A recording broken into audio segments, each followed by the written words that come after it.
I'm Matt Incantalupo, here to tell you about my paper with Zach Oberfield. Recent audit studies suggest that public sector workers discriminate among the citizens they serve based on race and ethnicity. However, few studies focus on street-level managers, the workers who oversee frontline staff and guide office policy. We also wanted to examine factors that may mitigate or exacerbate discrimination. So, we conducted an audit study that looked at how American high school principals, the street-level managers of public schools, responded to emails about students of different races. We looked at 3 moderating factors. First, we wondered how racial discrimination was affected by a cue about the student's ability, which could in turn affect the school's overall performance.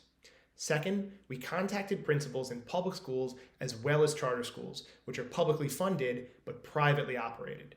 Charter schools are thought to have stronger market incentives to succeed and less oversight by public entities. Therefore, we wondered if they would discriminate at higher levels. Third, we explored how discrimination varied across principals of different races. We found that with no ability cue, principals responded at lower levels to emails about a black student. As expected, a high ability cue mitigated such discrimination. Principals responded equally to high ability white and black students. Interestingly, the low ability cue also mitigated such discrimination. Additional information reduces discrimination. Contrary to expectations, we found the publicness of the schools was basically unrelated to racial discrimination. In other words, discrimination was not driven by charter school principals. Finally, principal race had a big impact. White principals were much more likely to discriminate by student race.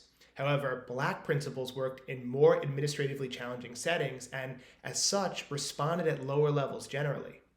Black students were equally likely to receive a response from black and white principals.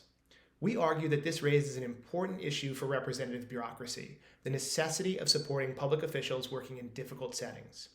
In summary, we think that these results raise interesting questions for policymakers and scholars and look forward to hearing any responses or questions you may have.